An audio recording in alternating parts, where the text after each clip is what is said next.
Ça sera peut-être, sait-on jamais, le futur Airbnb, la salle de répétition. L'idée nous vient du Sud-Gironde et de vous, Pierre Provost, bonjour. Bonjour. Ça s'appelle Partage ta scène, hein, c'est une start-up, hein, comme on dit, Oui, que vous tout avez à fait. créée avec un associé, Geoffroy Hermelin, c'est ça? Exactement, oui. Et donc vous arrivez, comme je disais, du Sud-Gironde, vous êtes de Oui, Saint-Macaire. je suis de Saint-Macaire, oui. Et vous avez eu cette idée. Alors c'est vrai que quand vous m'avez parlé de ça, j'ai trouvé ça vraiment original.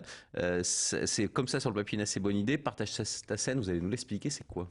Alors, partage ta scène, le principe est simple, c'est que le particulier qui possède une cave, une grange, un garage, une chambre, un espace vide chez lui, va pouvoir le mettre en ligne sur notre site Oui, de façon, pourquoi pas, le louer à l'heure à des artistes qui cherchent un endroit de d'accord. répétition parce Et il y en a qu'aujourd'hui, beaucoup. il y Hein. en a beaucoup. On compte en France à peu près 1,2 million de groupes amateurs. Voilà, il y a beaucoup de gens qui font de la musique en Il y fait. a Hein. énormément de Même gens. ici Il dans y le a... département, il y en a plein aussi. Ah oui, Vous, oui. vous êtes musicien d'ailleurs. Vous vous êtes Exa- heurté sur le problème. Vous faites de la musique peut-être Je fais de encore. la musique et j'ai aussi galéré pour trouver Ouais. un endroit pour répéter. Donc Hmm. c'est pour ça que nous est venue l'idée. Et l'idée est toute simple. Bon, comme je disais, c'est 1,2 million de groupes amateurs Mhm. pour 900 salles de répétition en Ouais, France. sans salle de répétition officielle. Officielle, ouais, Voilà, exactement. Donc l'idée, ça va voilà. être justement que le particulier ben, pourquoi pas une grange, une Voilà. cave, un garage, Un va le garage. mettre à C'est ce que font disposition. la plupart des musiciens. Enfin, d'ailleurs, oui, comme vous le disiez, 900 salles de répétition, 1,2 million de groupes. Donc, ça matche Oui, pas, comme on dit. exactement. Donc, ça veut dire que les gens, effectivement, ils ont souvent des garages, des salles, là. Donc, Voilà. voilà. Et l'idée, c'est de dire, ben, vous pouvez peut-être rentabiliser ce que vous avez, exactement comme un appartement sur Airbnb. C'est pour ça que je faisais Voilà, ouais. la comparaison. Tout à fait, voilà, parce qu'on va dire que la problématique majeure d'un groupe, c'est la Ouais, répétition. ouais. Elle est basée sur ben, trois sujets, enfin trois problèmes. C'est tout d'abord la situation géographique. Ouais. Hein. Je vois moi qui habite du coup dans le sud-Gironde, dans une sous-préfecture, ben, il n'y a pas de salle pour répéter. Mhm.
Donc voilà, la première Ouais. problématique, c'est la situation Voilà, donc géographique. l'idée, ça sera sur le site d'avoir près de chez soi. Tout à Voilà, fait, hein, tout à le fait. Près local de près de chez chez soi. soi, partout, voilà, des gens qui vont louer à l'heure à des artistes. Donc il y a voilà la situation Hmm. géographique. Ensuite, le terme du budget. Le budget, ben, dans les salles professionnelles, c'est un peu plus élevé que ce qu'on va proposer chez le Hmm. particulier. Donc voilà, ça va permettre aussi aux artistes d'avoir toutes sortes de budgets. Et puis ensuite, le troisième point, ce sont les créneaux horaires qui correspondent pas forcément avec notre vie, Ouais, avec c'est nos ça. agendas. C'est On ça. veut répéter dans une salle de répétition un vendredi soir, ben, le Hmm. gérant nous dit que c'est C'est pas presque possible, pris hein. Ouais. toute Hmm. l'année. Hmm. Donc là, les particuliers, voilà, vont grâce à Partage ta scène pouvoir mettre leurs créneaux horaires, leurs conditions, qui ils veulent chez eux. Donc il y aura des avis qui vont être laissés autant par les particuliers que par les artistes. Exactement comme sur les sites collaboratifs sur Voilà, lesquels exactement. on peut aller aujourd'hui. Voilà, comme pour pas le citer, mais bon, il est de chez nous, donc Blablacar. Blablacar, par exemple, voilà, qui fait ça avec les voitures et voilà le géant Airbnb aussi. Donc là, vous avez lancé concrètement, hein, vous avez l'idée, vous avez réfléchi au projet. Oui, tout à fait. Vous avez lancé la startup, vous avez lancé le site depuis le 2 septembre, le 2 décembre, pardon. Alors voilà, le 2 décembre, on a lancé le site. Hein. Cette idée, elle nous est venue il y a déjà plus de 2 ans. On est que 2, donc on a mis à peu près plus de 6 mois à travailler sur l'idée, sur la stratégie, voilà, du service qui de sorte que ça. Et vous avez sondé un peu à droite à gauche, essayé de voir si ce marché, il existait vraiment. Comment vous avez fait? Alors ce marché, il n'existe pas hein, pour l'instant, que ça soit en France, en Europe ou aux États-Unis. L'idée n'existe pas. L'idée n'existe pas. Voilà. Bon, maintenant elle existe, mais l'idée n'existe pas et c'était tout simple. On a tout un tas de copains, d'amis musiciens et la problématique était la même pour tout le monde. C'est on crée un groupe, mais après on répète où, on fait comment. D'accord, ouais, c'est ça. Donc là. Et alors, lorsqu'on est musicien comme ça et qu'on a un petit local, on peut se faire un peu d'argent avec votre modèle économique, enfin votre système. Vous l'avez calculé à peu près. On l'a. Alors on l'a calculé. Disons là c'est le début. Ce qu'on sait à peu près, c'est que les artistes qui vont aussi posséder un local, et ben c'est tout dans leur intérêt finalement de le mettre en ligne. Pour le rentabiliser, parce qu'il faut savoir qu'en France, on répète à peu près entre 2 et 3 fois par semaine. Ce qui veut dire que le restant de la semaine, notre local est vide. C'est ça. Donc autant qu'il soit rentabilisé et faire venir d'autres artistes. Donc pourquoi pas créer des liens aussi avec les artistes de la région qu'on ne connaît pas. Et ça sert toujours, notamment pour financer ce qu'on appelle un EP, c'est-à-dire un 5 titres. Un album, un clip vidéo, on a toujours besoin d'argent. C'est difficile d'avoir des cachets lorsqu'on joue dans des bars ou dans d'autres lieux de spectacle. Donc l'idée, c'était vraiment de rentabiliser des endroits et des locaux, les locaux des artistes qui sont des passionnés et donc qui ont les mêmes structures, on va dire, que les locaux professionnels même.